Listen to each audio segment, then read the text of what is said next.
청년부에서는 이번 여름에 세 가지 선교 프로젝트를 진행합니다. 7월과 8월에는 15개 지역, 120개 교회, 1200명을 대상으로 국내 교육 선교가 있고 8월 26일에는 성령한국 청년대회가 있습니다. 9월에는 네팔과 일본, 몽골 해외 단기 선교와 필리핀의 63번째 해외교회 건축을 추진합니다. 방금 특송원했던 팀은 이번 여름 3대 선교 프로젝트의 첫 번째 시작을 알리는 국내 선교 예배팀의 특송이었습니다. 다음 주 월요일입니다. 7월 24일부터 국내 교육 선교가 진행이 되는데 3대 프로젝트의 첫 번째 잔추를 잘 채울 수 있도록 많은 기도와 관심을 부탁드립니다. 한 사람이 행복하게 살기 위해서 중요한 역할을 하는 두 가지 요소가 있습니다. 먼저는 정체성입니다. 나는 어디에서 왔는가? 나는 어디로 가고 있는가? 나는 누구인가? 이 질문에 대한 답변이 바로 정체성입니다. 인간은 정체성을 찾게 되었을 때 안정감과 자신감을 얻게 됩니다. 그리고 자신의 정체성과 연결되는 가치를 찾게 되고 이를 달성하기 위한 목표를 세우고 행동하기 시작하면 인생에 대한 행복과 만족을 누리면서 행복한 인생이 될 수가 있습니다.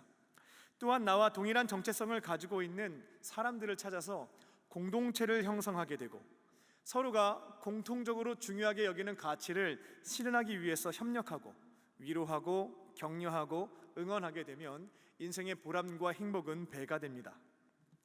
인간이 행복한 삶을 살기 위해서 필요한 두 번째 요소는 사명입니다. 내가 죽지 않고 사는 이유는 무엇일까? 다른 사람 말고 나만이 할 수 있는 사명은 무엇일까? 이 땅에 살아 숨쉬는 동안 내가 해야 되는, 나는 무엇을 위해서 살아가야 하겠는가? 이러한 질문에 대한 답변이 바로 사명입니다. 인간은 나에게 주신 사명을 발견하고 그 사명을 위해서 헌신하기 시작할 때 마찬가지로 삶의 의미와 만족, 행복을 찾게 됩니다.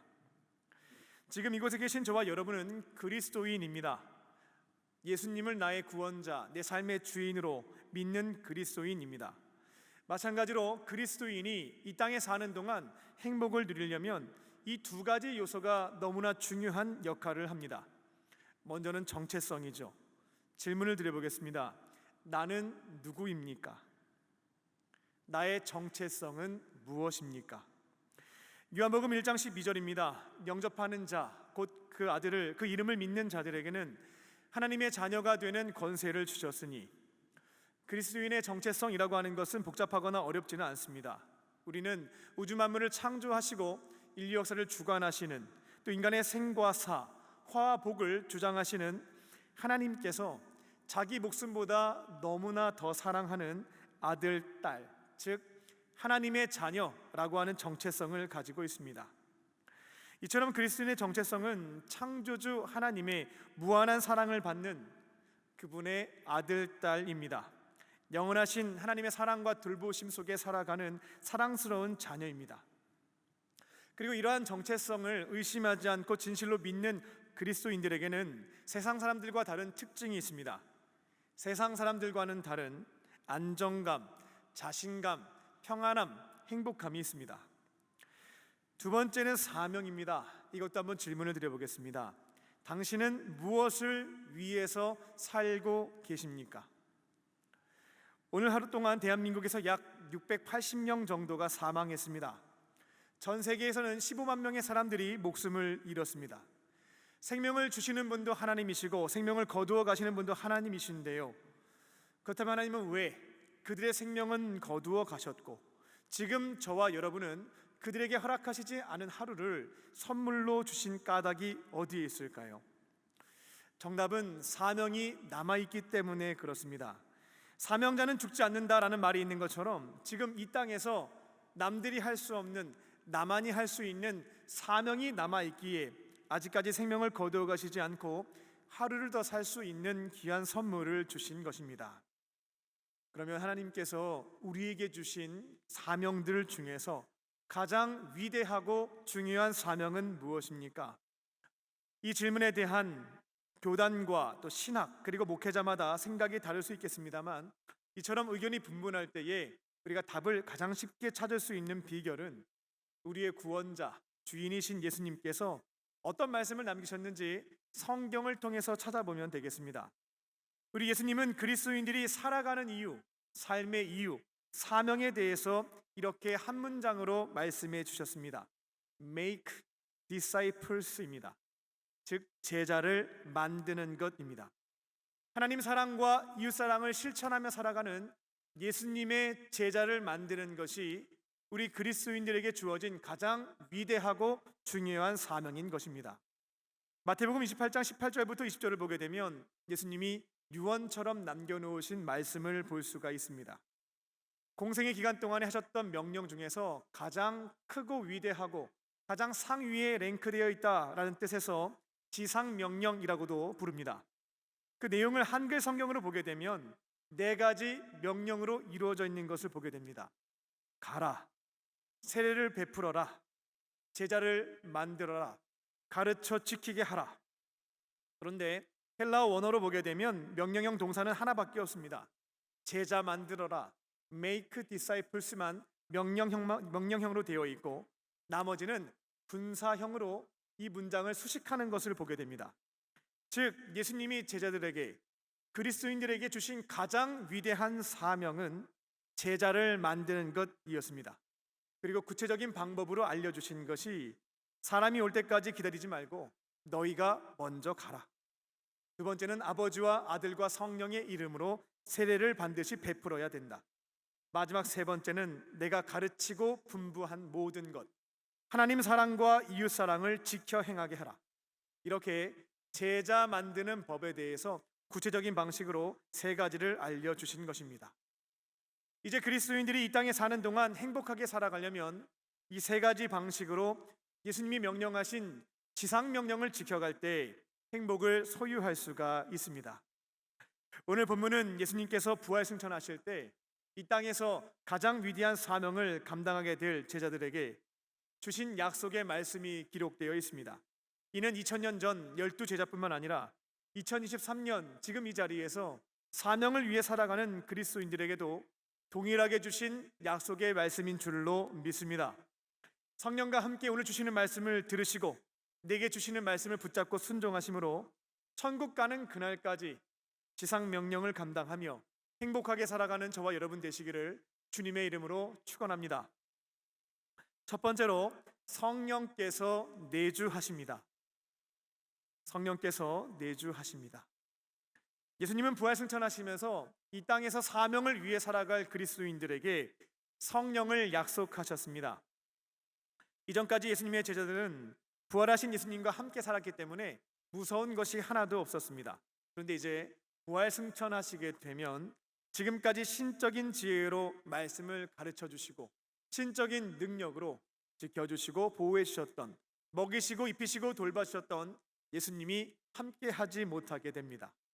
이제 그들은 예수님 없이 주님을 대신하여 복음을 선포하고 말씀을 가르치고 병든 자를 고치고 귀신을 쫓아내야 했습니다. 땅끝까지 이르러 지상명령을 감당해야 합니다. 근데 여전히 예수님을 십자가에 못 박았던 로마의 빌라도 총독과 유대인의 사내들인 공회가 두 눈을 시퍼렇게 뜨고 지켜보고 있었습니다. 언제 붙잡혀서 예수님처럼 처벌을 받고 사형을 당할지도 모르는 일이었습니다. 이처럼 예수님 없이 사명을 감당하게 된 제자들에게 예수님께서는 은혜의 말씀 한 가지 약속을 주십니다. 하나님의 영이신 성령님을 너희에게 반드시 보내주겠다라고 하는 약속이었습니다. 처음 교회에 나오신 분들에게 있어서는 이 성령이라고 하는 개념이 생소하고 낯설 수 있겠습니다만 그 당시 예수님에게 성령의 약속을 받은 유대인들에게는 너무나 편안하고 익숙한 개념이었습니다. 구약 성경을 보게 되면 하나님의 영, 성령에 대한 기록들을 쉽게 볼 수 있기 때문에 그렇습니다. 특별히 사사기를 보게 되면 초인적인 힘을 가지고 블레셋을 심판하였던 사사 삼손에 대한 내용이 나옵니다. 그가 엄청난 힘을 발휘하게 될 때면 전제가 되는 말씀이 있는데 바로 하나님의 영이 임하심에라고 하는 구절입니다. 성령께서 임재하시게 되면 특별한 권능을 받고 능력을 행했다라고 하는 것은 구약 성경에 자주 표현되어 있는 부분입니다. 그리고 구약 성경을 보게 되면 성령은 웬만한 사람들에게 임재하지 않습니다.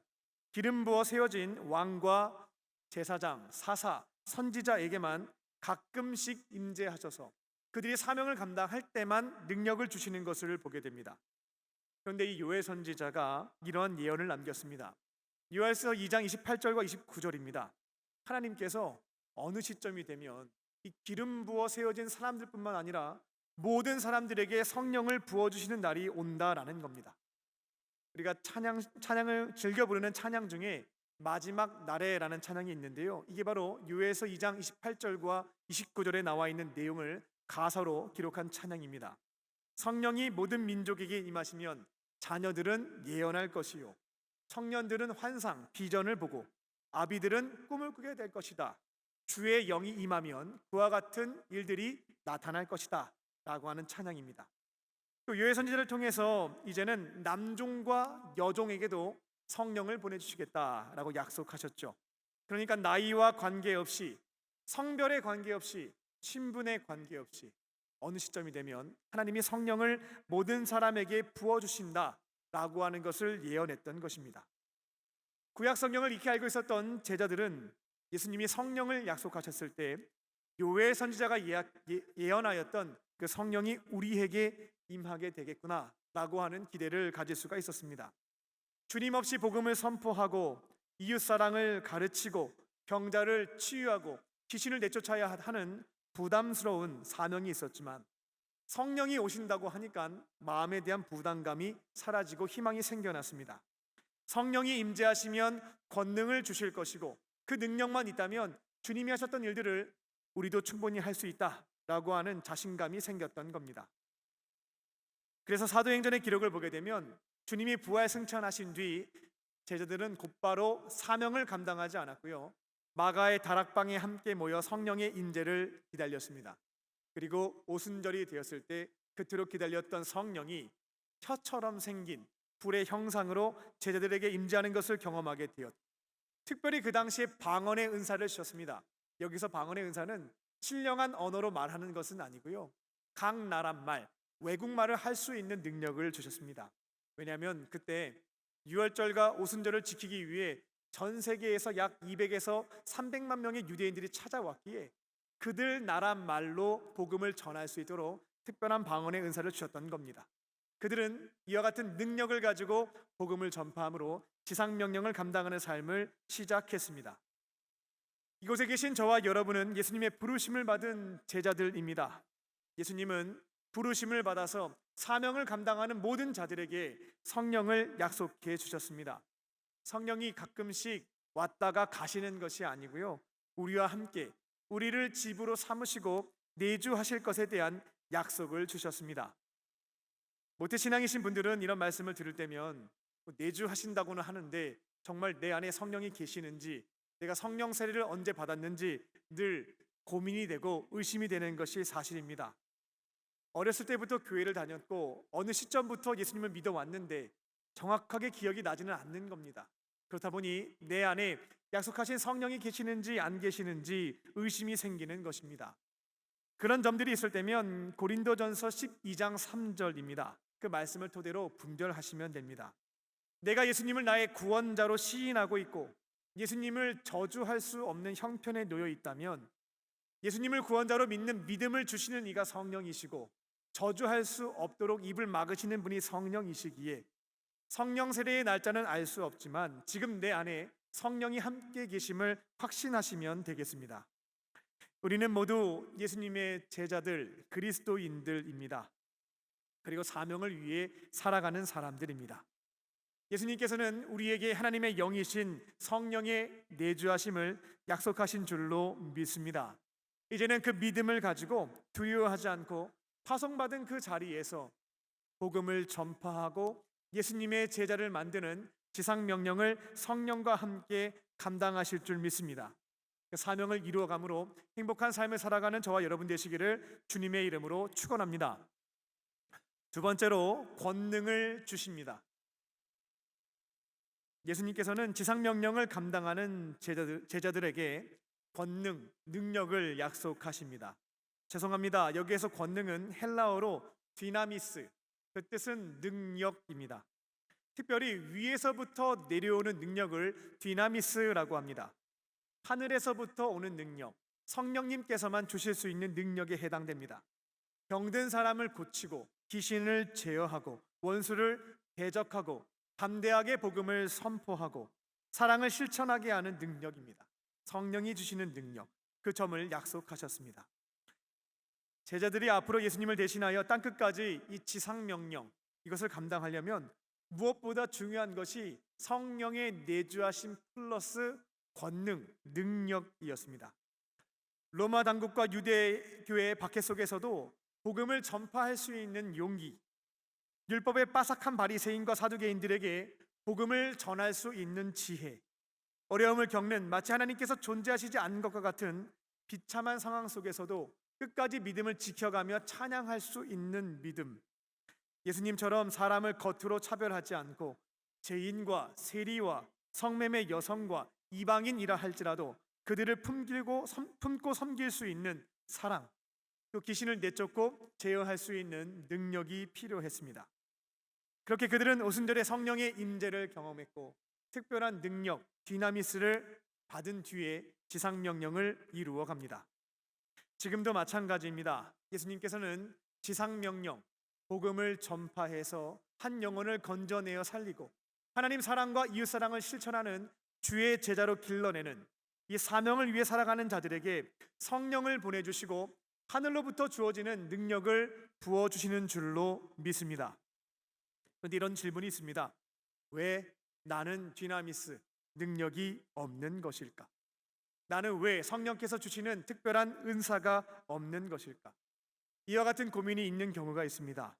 이 문제에 대한 원인은 다양하게 찾아볼 수 있겠지만 오늘 본문을 토대로 분석을 해본다면 지금까지 신앙생활을 할 때 내가 다양한 종교 행사에는 참여했지만 결국 파송받은 삶의 자리인 가정, 교회, 일터, 국내 해외 선교지에서 복음을 전파하여 한 영혼을 건져내어 살리고 하나님 사랑과 이웃 사랑을 실천하는 예수님의 제자로 만드는 지상 명령은 외면하지 않았는가 하는 점을 점검할 필요가 있겠습니다. 생각을 해보니까 지금까지 한 번도 십자가 복음을 전해서 한 영혼을 건져내어 살린 적이 없습니다.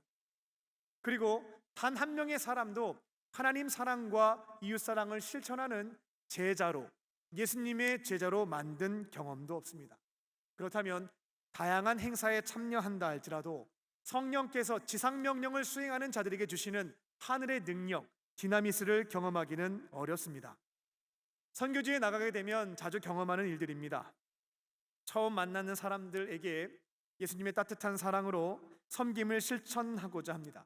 그런데 너무나 낯설고 어렵고 잘 모르고 언어도 통하지 못하다 보니 사랑을 실천하는 것이 너무나 어렵습니다.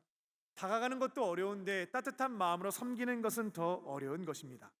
그래서 이 문제를 기도했더니 내 안에 내주하시는 성령께서 그 사람을 사랑으로 품을 수 있는 사랑을 디나미스, 능력으로 주시는 겁니다.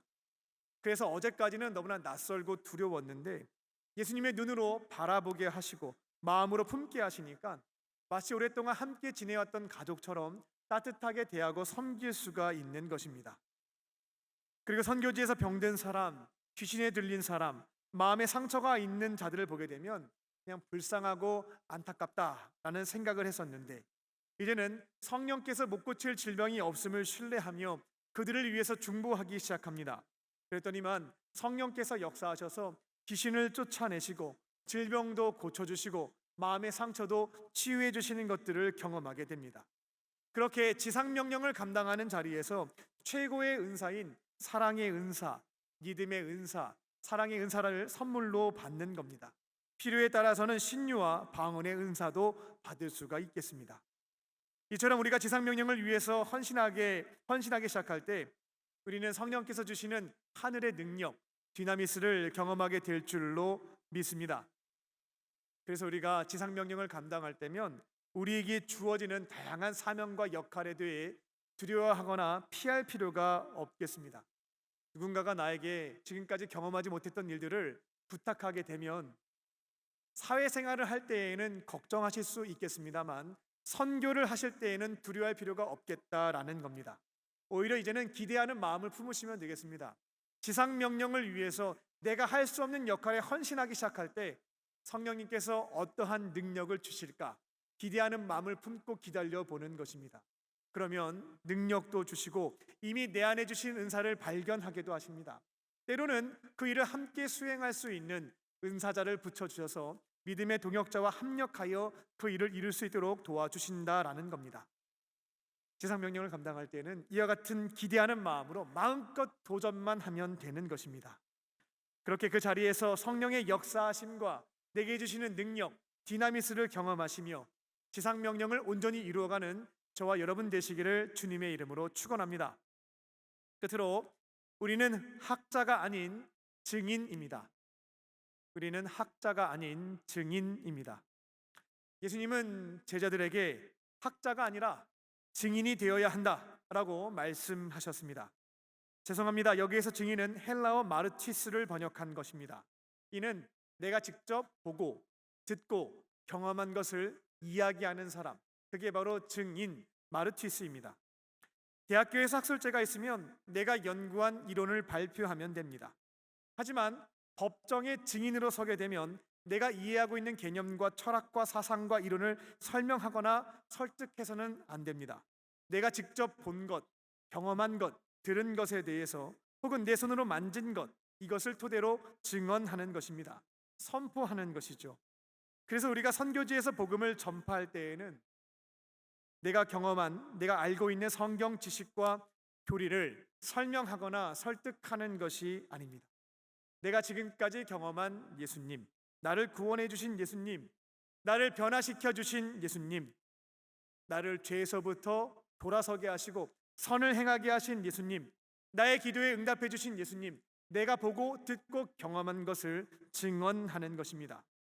때를 얻든지 못 얻든지 증언하는 것, 이것이 바로 마르티스, 주님의 사명을 감당하는 자들의 모습인 줄로 믿습니다.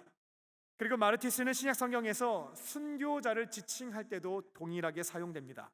사도행전 22장 20절을 보게 되면 유대인들에게 복음을 전파하다가 순교하게 된 스데반 집사님에 대해 마르티스라는 표현을 쓴 것을 볼 수가 있습니다. 즉 증인이라고 하는 것은 경험한 것을 증언하는 것뿐만 아니라 이를 위해서 자기 목숨까지 바칠 수 있는 경우, 이때 증인이라고 호칭할 수가 있는 것입니다. 오늘 본문에서 예수님은 복음을 증언하는 제자들에게 반드시 가야 되는 장소로 네 곳을 말씀해 주십니다. 예루살렘과 유대와 사마리아와 땅끝입니다. 이거는 가까운 곳에서부터 가장 먼 곳으로, 가장 편안하고 익숙한 곳에서부터 가장 낯설고 힘겨운 곳으로 직접 가서 복음을 전파해야 함을 말씀해 주신 것입니다. 그래서 저희 강림교회 청년부에서는 이 말씀에 따라 매년 4대 선교 프로젝트를 진행하고 있습니다. 가까운 곳에서부터 먼 곳으로, 익숙한 곳에서부터 낯선 곳으로 가서 내가 경험한 것을 증언하는 증인의 사명, 이 선교의 사명을 감당하는 것입니다. 첫 번째로 가는 것은 예루살렘입니다. 예루살렘은 우리에게 있어서 가장 가깝고 익숙한 곳, 즉 강남 지역에 해당됩니다. 매년 12월이 되면 강남 지역의 소외 계층을 선교하기 위해서 사랑의 연탄 이불 나눔 행사를 진행합니다. 선물을 전달하면서 내가 경험한 것들을 증언하는 것입니다. 두 번째는 유대입니다. 강남 지역보다 조금 더 먼 곳입니다. 전국 15개 지역으로 흩어져서 다음 세대 신앙 회복과 부흥을 위해 국내 교육 선교를 진행합니다. 교회 학교 프로그램을 통해서 예수님도 전하고 우리가 경험한 것을 증언하는 기회로 삼는 것입니다. 세 번째는 사마리아입니다. 전국 15개 지역을 뛰어넘어서 대한민국 전역에 있는 하나님 곁을 떠난 청년들의 신앙 회복과 청년 공동체의 부흥을 위해서 성령 한국 청년 대회를 개최하고 그곳에서 만난 사람들에게 내가 경험한 예수님을 증언하는 것입니다. 네 번째는 땅끝입니다. 타 문화권, 다른 민족을 말합니다. 봄과 가을의 7개국 해외 단기 선교와 63번째 해외 백교회 건축을 통해서 그곳에 있는 자들에게 내가 경험한 것들을 증언하는 것입니다. 이렇게 주님이 명령하신 대로 예루살렘과 유대와 사마리아와 땅끝까지 이르러 4대 선교를 증인의 삶을 순종하고 있습니다. 하나님께서 저와 여러분에게 파송하신 삶의 자리가 있는 줄 믿습니다. 그곳에서 봉사만 하게 된다면 우리는 사회복지사입니다. 상담만 한다면 심리상담가입니다. 구조 개선을 위해서 노력한다면 사회운동가, 정치가입니다. 질병만 치료해 준다면 의사입니다. 재미와 즐거움만 준다면 레크레이션 강사입니다. 하지만 우리는 선교지에서 우리가 직접 보고 듣고 경험한 것을 증언하는 마르티스, 주님의 제자인 줄로 믿습니다.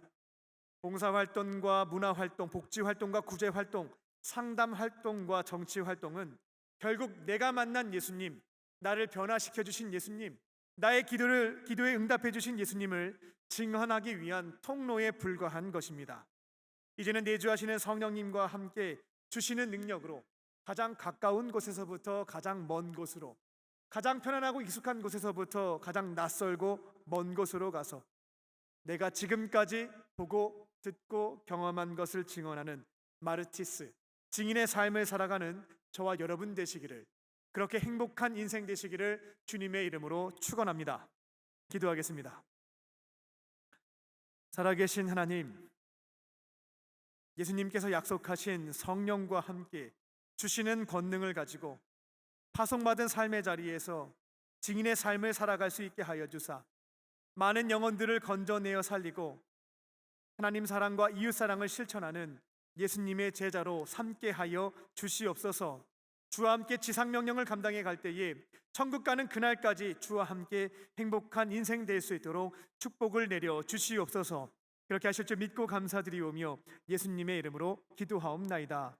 아멘.